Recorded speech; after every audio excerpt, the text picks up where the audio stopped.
What if I told you that the world's biggest markets are trembling? And some African economies, they're thriving even in the midst of these geopolitical tensions. I'm about to reveal some opportunities that you are going to want to know in this global recession so that you can come out on top in 2025 and beyond. Let's talk about this.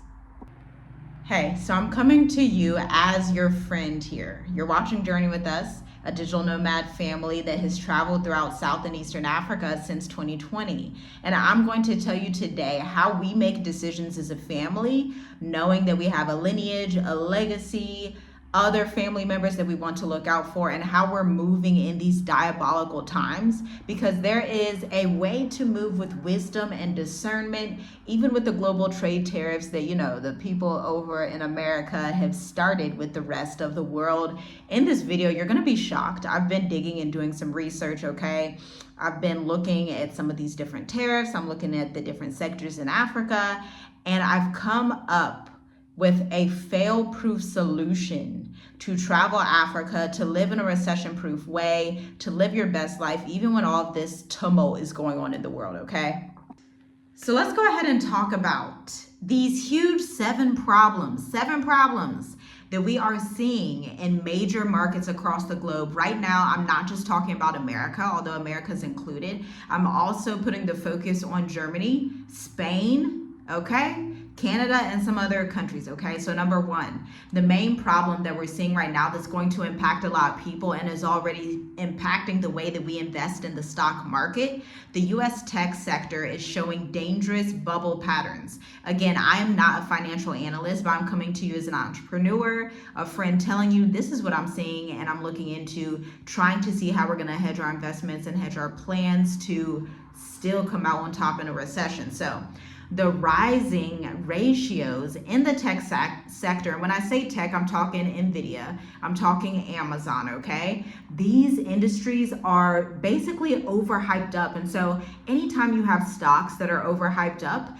there's a risk that the real value of the stock is below what they're telling you it is. So if you've been in the investing space at all and you've been diversifying your investments, I know you've heard of NVIDIA. It's the AI chip manufacturer that has manufactured so much stuff. It was like rallying like crazy in 2024. It's been dipping a bit in 2025, but that's normal.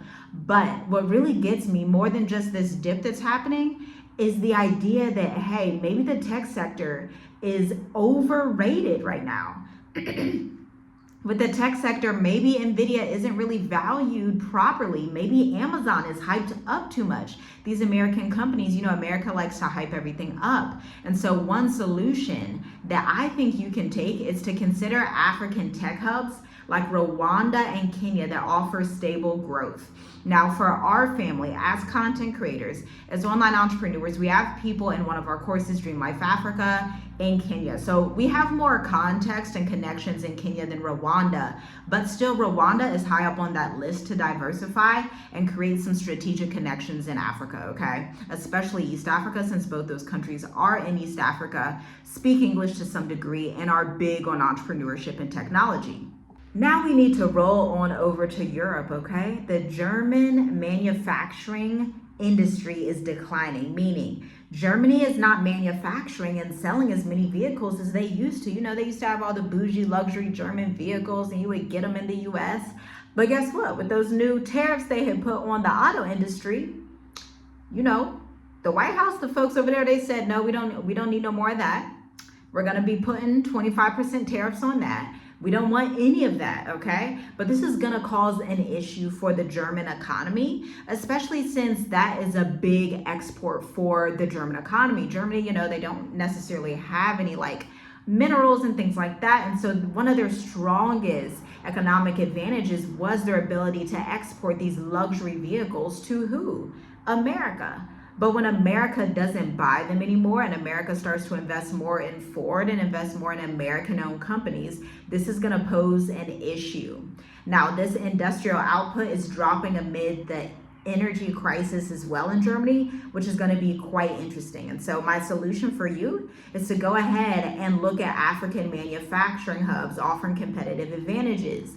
One that sticks out off the top of my mind that has been heavy on this is Burkina Faso, because Burkina Faso also just put out a new car. Burkina Faso, even Senegal, Mali, and Niger are now owning the rights to their resources, and it's going to be advantageous. You don't necessarily have to live in these countries to benefit. You don't necessarily have to own everything in these countries to benefit from these certain sectors.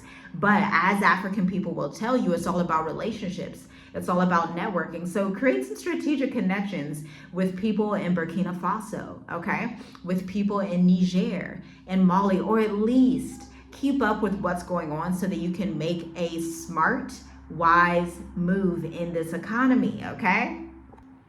Okay, this next one, it starts with the S. Y'all know who I'm about to say? Spain. Spanish tourism sector, they are facing instability, okay?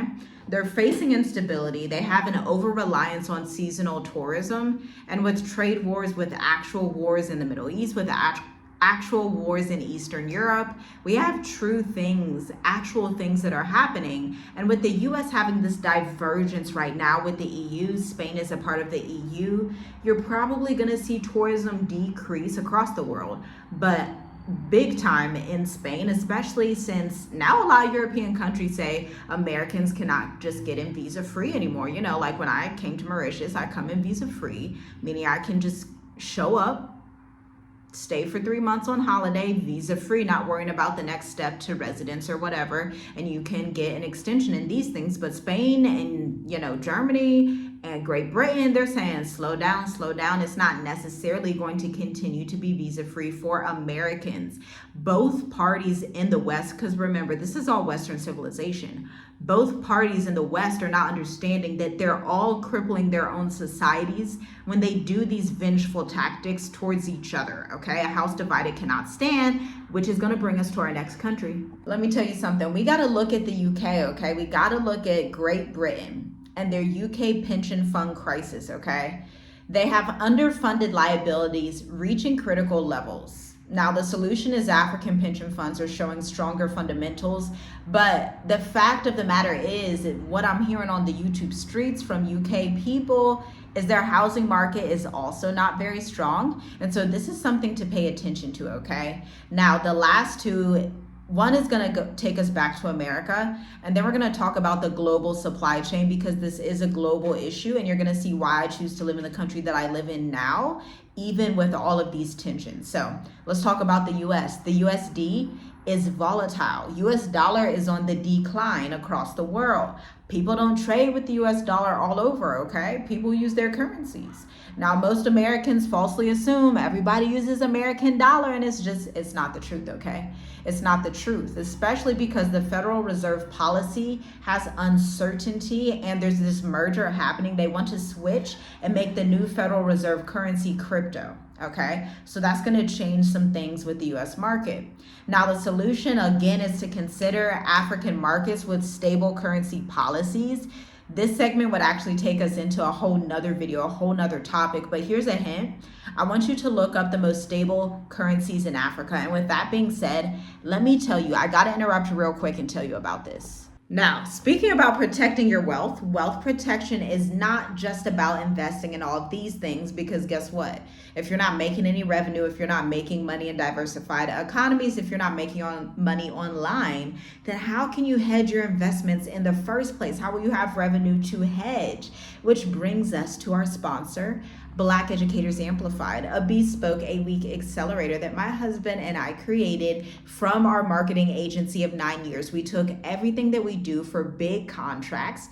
Our clients pay us in finance, real estate, $55K per year, and we're bringing it to you for a fraction of that cost because we want to help the little man. We want to help small businesses across the world, especially American small businesses. You know, they're not giving out small business grants. They're not doing small business funding. DEI is cut out, and so it's like, okay, let's bootstrap and pull ourselves up again, okay? And so if you have been trying to run your business, but you know your website copy sounds like bleh, You're trying to DIY the message, but it's not attracting clients. You're trying to create content online, but every time you do it, you freeze up and you're stuck and paralyzed. This could be the program for you, because over our 8 weeks together, we walk you through the process from weeks 1 and 2, going through the 20 question framework. Weeks 3 and 4, doing your website copy with the 20 question framework. Weeks 5 and 6, teaching you email and video marketing, which has helped our channel get over 2 million views collectively. And week 7 and 8, launching, where we are going to write your bespoke 3 to 6 month marketing calendar for you. So you don't have to worry about, oh my gosh, what do I post today? It's already done, sis. It's already done, bro. We got you, okay? Check out the link in the description or listen to the Black Educators Amplified playlist to amplify your expertise. So we all know Trump has unleashed a monster slab of tariffs, and he said it's Liberation Day for America. And I totally empathize that. I do get that, because a lot of countries had unattractive tariffs on America. So America has also placed those tariffs back. It is what it is. I'm neither here nor there on that subject, but what I will say is that with this global supply chain, you're going to see the cost of living rise across the entire earth. So it's going to behoove you to be in an economy that's already a 60% lower cost of living. That way, with the little incremental increase, it's a little more manageable versus America that's already pricey as heck. Germany already expensive as heck. UK already overinflated. It's going to be like whoosh, versus you live somewhere like Mauritius or Botswana or Kenya, then the cost of living will go up. But for you as an American, you're going to be able to have more stability, okay? You're going to be able to stimulate the local economy and to help these smaller businesses. That's really what it's all about, all right? So your solution, think about these new trade corridors happening in Africa for alternative pathways. Again, I could divert into an entirely new segment based on that topic, but we have more content to cover, because you are not going to believe the next point that I am about to tell you, okay? Let's get into it. Now, I have a list here of Africa safe havens. Number 1 is obviously Mauritius. Mauritius is the Switzerland of Africa. It's very much neutral. It very much doesn't pick sides. It's very much peaceable. And so they just want to have peace with everybody on earth. And you know what the scriptures say, those who are peaceful will inherit the earth. The meek shall inherit the earth. Peace should be your top priority. And so Mauritius prioritizes that. Number 2 is Kenya, because they have a creator economy and a tech hub.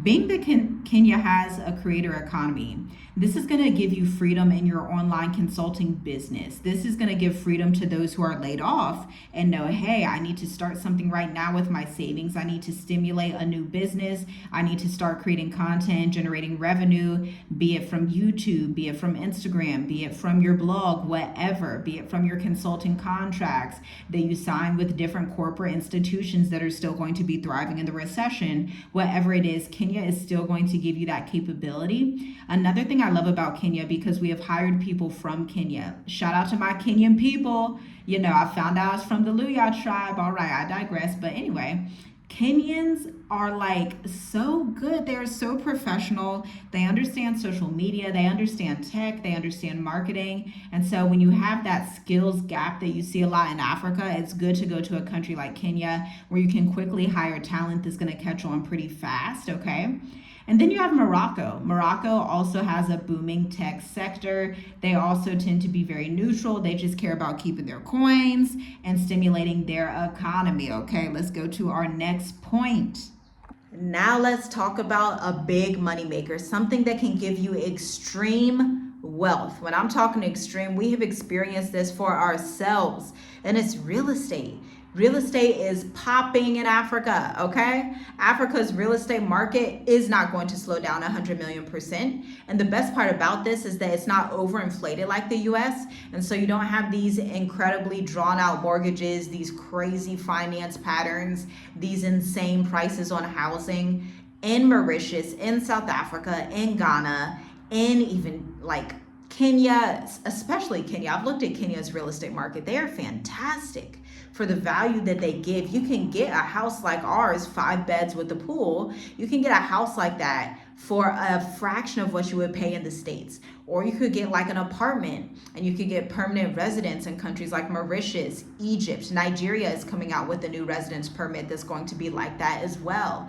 Kenya, their real estate market is popping. Okay, we have people in our Dream Life Africa course that are from Kenya and show properties in the group and give our clients tours, and it's just like, oh, y'all be made, look, y'all my people, Kenyans, look, I'd be like, child, I need to fly over there real quick and just purchase some property. But Mauritius also has excellent property that you can get for low amounts compared to what you would pay in the US. Now, Mauritius is going to be pricier than Kenya.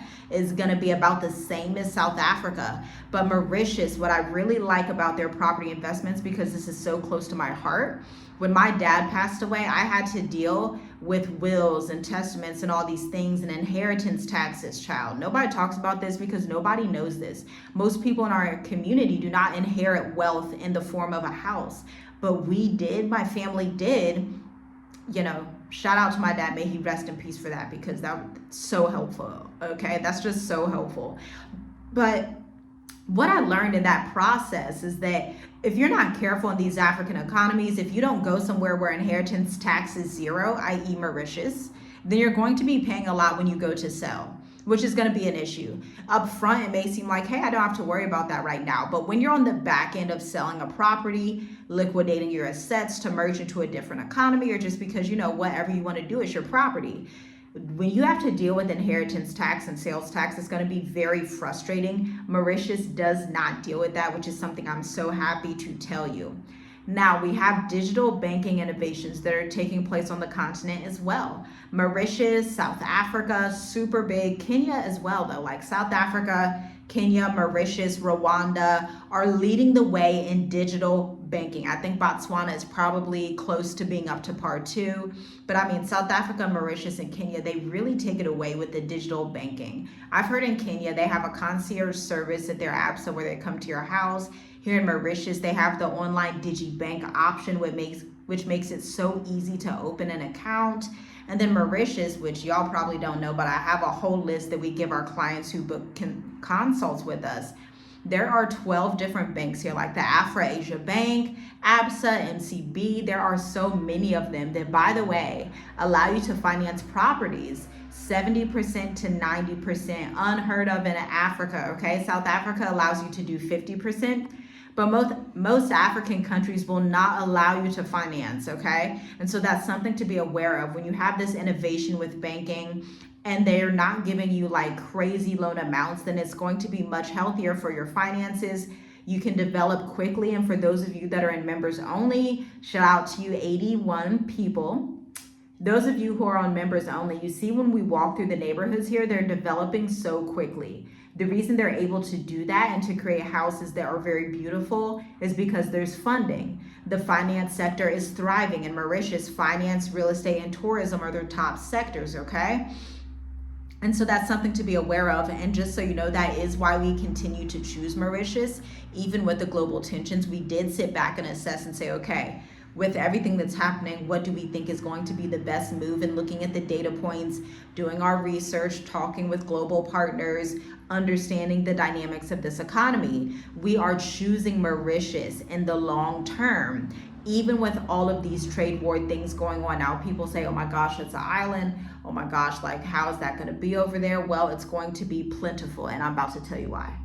So Mauritius is super diversified. Most people don't know this, especially if you're an American. And when I say diversified, we have people from all over the world that come here. Singapore, China, Indonesia, you know, everywhere. Korea, South Africa, Cameroon, Congo, Nigeria, all the places, Rwanda, Kenya, Tanzania. Mauritius, oh, Dubai, you can't forget Dubai. People from Dubai come here as well. Everybody comes to this island. But what that does, it gives them a diversification that's not really found anywhere else in the world that I'm really aware of. Mauritius has a level of diversification. And so let's say Americans and Great British people decided to stop coming. Well, guess what? You still have the Singaporeans, the French, the Indians, the Chinese, and all of these different markets, especially in Africa, that still come to Mauritius. And so it's like it's not that much of an issue. It's just like the same principle of when you diversify your investments and hedge your money.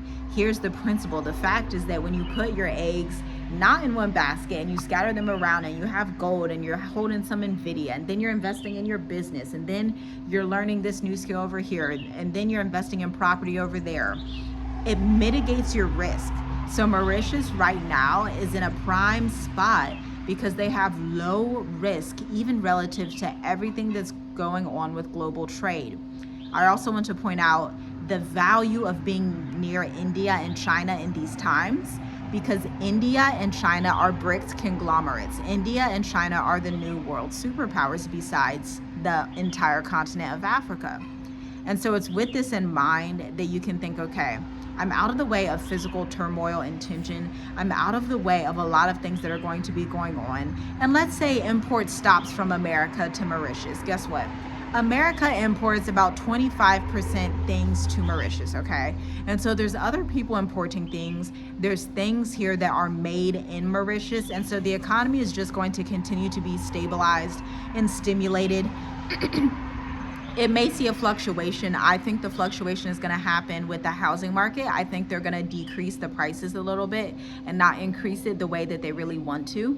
But I think for Americans and for expats that are living in Mauritius, African expats as well, you're going to be able to benefit the way you already are benefiting by being in Mauritius. And then the local Mauritians are, of course, benefiting because their government is phenomenal with providing opportunities. You know, most Mauritians are employed. Most Mauritians, they have a 98% literacy rate. So Mauritius is the place. It's going to be like the Singapore of Africa. Maybe I'll do that in another video, but let me know what your biggest takeaway is. Which African economy gave you the biggest shock, or which Western economy gave you the biggest shock on this list? Are you like, oh, I didn't know that about Germany, or oh, I didn't even think about that with Spain? Let me know down below. Like, share, and comment, and subscribe, and I'll see you in the next video. Shalom, shalom.